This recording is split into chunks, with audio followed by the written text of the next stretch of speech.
ভারতের প্রাচীনতম এবং ঐতিহ্যবাহী ধাতু শিল্পগুলির একটি ডোকরা শিল্প। প্রায় ৪,০০০ বছর আগে সূত্রপাত হয় এই শিল্পের। এই শিল্প ভারতের ছত্তিশগড়, উড়িষ্যা, ঝাড়খণ্ড এবং পশ্চিমবঙ্গের উপজাতীয় গোষ্ঠীগুলির মধ্যে বিশেষভাবে জনপ্রিয়। বাংলায় বিশেষ করে বীরভূম ও বাঁকুড়া অঞ্চলে ডোকরা শিল্পীদের খ্যাতি বেশি। সময়ের সাথে সাথে বদলাচ্ছে মানুষের চাহিদা। ডোকরার পণ্য সংগ্রহণের প্রতি ন্যাক বাড়লেও হারিয়ে যাচ্ছে শিল্পীদের সংখ্যা।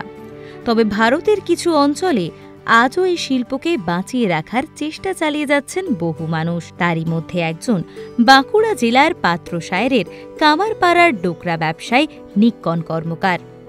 কত বছর ধরে এই ডোকরার কাজ এখানে চলছে? এখানে প্রায় ২৭-২৮ বছর ধরে কাজ চলছে।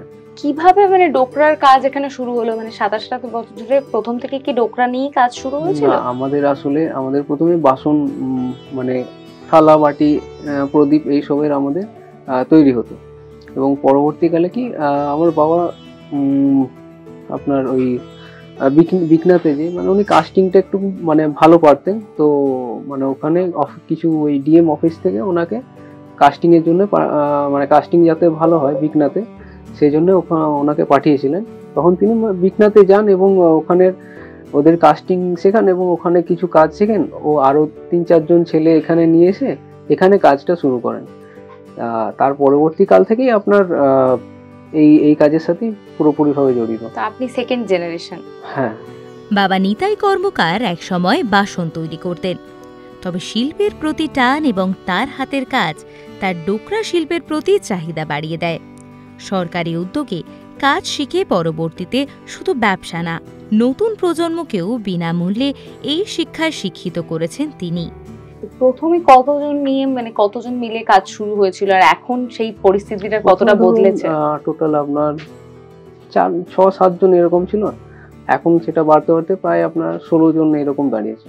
তো যে ব্যবসার পরিধানও সেটা কি আগের থেকে এখন অনেকটা বদলেছে নাকি কতটা বদল এসছে ব্যবসাতেও?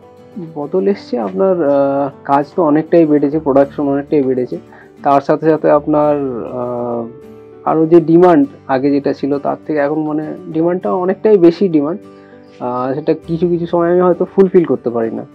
আর আপনার আগের চাইতে অনেকটাই পরিবর্তন এসছে এবং কাজের যে ধারা আর কি, আপনার ধরুন আগে যেমন কাজ হতো তার থেকে ডিজাইন বা ওগুলো ধরুন আরো যত দিন যাচ্ছে আরো ডেভেলপ হচ্ছে, আরো নতুন নতুন মডেল আসছে। ছেলে নিক্কন পড়াশোনার মাঝে হারিয়ে যেতে দেয়নি নিজের শিল্পের টানকে। উচ্চ শিক্ষায় শিক্ষিত হয়েছেন আর্ট কালচার নিয়ে। এবার নিজের পড়াশোনাকে কাজে লাগিয়ে ব্যবসায় উন্নতি নিয়ে আসার চেষ্টা করছেন নিক্কন। তো এই যে আপনি বললেন যে ডিমান্ড পুরো করতে পারেন না, তার কারণ কি? কোথাও গিয়ে লোক সংখ্যা কমের কারণে? লোক সংখ্যা কম অবশ্যই, তাছাড়াও আপনার অনেক সময় কি হয়, যেখান থেকে অর্ডার আসে বা যারা দেন তারা কি তারা অর্ডার টাইমটা আমাকে খুবই কম দেন, আর এটা আমার একটু লেন্দি প্রসেস। আপনার প্রথমে ছাঁচ দেওয়া, সেটা আপনার শোকাতে হবে মাটি, তারপর ধরুন 6-7 বার আমাকে মাটি শোকাতে হবে। আপনার প্রথমে এটা যেমন একটা প্রথমে মাটির ছাঁচ আছে, এটা বেসিক একটা ছাঁচ। এর উপরে আপনার ডিজাইন হবে, যেটা এরপর মোম গালা এসব দিয়ে আপনার ডিজাইন হবে। ওই ডিজাইনটার পরবর্তীকালে আপনার এটা ধরুন এরকম জায়গাতে একটা চ্যানেল রেখে দেওয়া হবে, আর পুরোটা মাটি দিয়ে আবার ঢেকে দেওয়া হবে। 2বার মাটি দেওয়া হলো আপনার ধরুন। তারপরে এটা আপনার আরেকটা মাটি দিতে হবে, যাতে বালি মাটি মিশিয়ে, যাতে যখন আপনার কাস্টিং হবে ওই হিটটা যাতে নিতে পারে, যাতে না ফেটে যায়। সেই জন্য আপনার আরেকটা হলুদ মাটির সাথে আপনার বালি মিশিয়ে এটা আরেকটা প্রলেপ দিতে হয়। এখানে ধরুন 3-4 বার আপনার মাটি শুকানোর ব্যাপার থাকছে। আর কিছু কিছু ক্ষেত্রে কি হয়, ধরুন এটার উপরেও আরো 2টো লেয়ার মাটি যাবে, যদি কিছু বড় জিনিস হয়, ডিটেল অ্যাড করতে হয়, সেক্ষেত্রে আরো মাটির কাজটা থেকে থাকে। কাস্টিং এর পরে আপনার যখন এটা পিতল হয়ে যাবে, তারপরেও আপনার এটা ঘষা মাজা করে তারপরে পালিশ করে, একটু প্রসেসটা অনেকটাই লেগে। কতদিন লাগে মোটামুটি একটা তৈরি হতে? মিনিমাম 2 সপ্তাহ লেগে যায়। 2 সপ্তাহ লাগে একটা জিনিস তৈরি হতে। তো কেমন দামে এই জিনিসপত্রগুলো আপনারা বিক্রি করেন?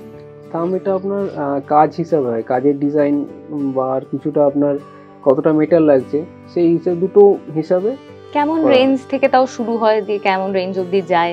আমার তো ধরুন আমার 200 এরকম থেকে শুরু হয়। এরপর ধরুন যেমন যত বড় আইটেম নেবে সেই অনুযায়ী দাম হবে ধরুন। তাদের এই ডোকরার কাজগুলি ছড়িয়ে পড়েছে দেশের বিভিন্ন জায়গায়। নামি দামি ব্র্যান্ডের জন্য জিনিস তৈরি করেন তারা। বিভিন্ন ধরনের শোপিস, দেবদেবীর মূর্তি, বিভিন্ন গয়না তৈরি হয় তার হাত ধরে। তাদের কারখানায় এই মুহূর্তে 15-16 জন শিল্পী কাজ করেন। কোনো ধরনের ছাঁচের ব্যবহার ছাড়াই নিজেদের হাতে গড়ে তোলেন সূক্ষ্ম সব ডিজাইন। তবে তাদের এই হাসি খুশি ব্যবসাও টালমাটাল হয়ে পড়েছিল মহামারীর জেরে। বন্ধ হয়ে গেছিল বেচা কেনা। সেই সময় কোনো রকমে তাদের সংসার চললেও তাদের কারিগরদের সংসার? তারা দিন আয় দিন ব্যয় করে নিজেদের জীবনযাপন করেন। কাজ বন্ধ, ব্যবসা বন্ধ থাকলে সেই মানুষগুলো কি করবেন? সেই চিন্তা দূর করতে নিক্কন ও তার পরিবার নিজেদের কাঁধে তুলে নিল সকল কর্মচারীদের দায়িত্ব। এই মুহূর্তে আপনাদের এখানে যে জিনিসগুলো তৈরি হয় সেগুলো কোথায় কোথায় যায়, কিভাবে ব্যবসাটা আপনাদের? এখন আমার বেশিরভাগ মালটাই আমার যায় আপনার বঙ্গশ্রীতে যায়, কলকাতাতে যায়। তাছাড়াও বিশ্ব বাংলা আর আরও কিছু আছে, মৃগনয়নী, এই সব জায়গাতে যায়। আর তাছাড়াও আমার বিভিন্ন যে ট্যুরিস্ট প্লেসগুলো আছে, যেমন বাঁকুড়া, মুকুটমণিপুর, পুরুলিয়া, এই সব জায়গায় যায়। আপনাদের এই যে ব্যবসাটা এখন এই মুহূর্তে এরকম চলছে, এর পরবর্তীকালে এই ব্যবসা নিয়ে কি ভাবনা রয়েছে? এখন তো পরবর্তীকালে আরো বেশি বাড়াতে যাই, যতটা এক্সপেন্ড করতে পারি। আর কিছুটা চাইবো এক্সপোর্টেরও আছে, বাইরে এক্সপোর্ট। মানুষের কোথাও গিয়ে লোকজন আস্তে আস্তে তো শিল্পগুলো হারিয়ে যাচ্ছে, তো সেখানে কি আপনারা কাজের পাশাপাশি লোকজনকে শেখানোর উদ্যোগটাও নিচ্ছেন, যাতে নতুন প্রজন্ম যুক্ত হয় এই কাজের সাথে? নতুন প্রজন্ম অ্যাকচুয়ালি এই কাজ অনেকে শিখতে চায় না। ধরুন যারা অনেকটাই পড়াশোনা করেছে তারা এখন চাকরি বা এইসব যেতে যায়, আর এইদিকে খুবই কম আসেন আর কি। তাহলে শিল্পটাকে ধরে রাখার জন্য আপনারা কি ব্যবস্থা নিতে চাইছেন, বা দর্শকদের কি বলবেন যে কি করা উচিত এই শিল্পটাকে ধরে রাখতে? তো অবশ্যই যত সবাই এটা ইনভলভ হবে, যত প্রচার হবে, যত এটার গুরুত্ব সবাই বুঝবে, তত ভালো হবে এটা। সময়ের সাথে সাথে আবার রমরমিয়ে শুরু হয়ে গেল তাদের কাজ। তাদের এই 27-28 বছরের ডোকরা ব্যবসাকে ধরে রেখেছেন নিক্কন। তবে তার ইচ্ছে যাতে এই ব্যবসাকে সে দেশ ছাড়িয়ে বিদেশের মাটিতেও প্রতিষ্ঠা করতে পারে।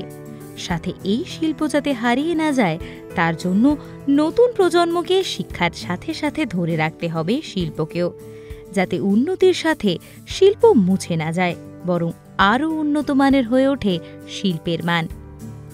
ঠিক যেমন নিক্কন শিল্পকে বাঁচিয়ে রাখার লড়াই চালিয়ে যাচ্ছে। কলকাতায় পড়াশোনার পরেও সেই শিল্পের টানে ফিরে গেছে তার বাসস্থান, এবং বাবার তৈরি ব্যবসাকে এগিয়ে নিয়ে যাচ্ছে তার শিল্প ও দক্ষতার মাধ্যমে। ভিডিওটি ভালো লেগে থাকলে লাইক, শেয়ার, কমেন্ট করতে ভুলবেন না। এরকমই আরও অনেক ভিডিওর জন্য নজর রাখুন জিও বাংলায়।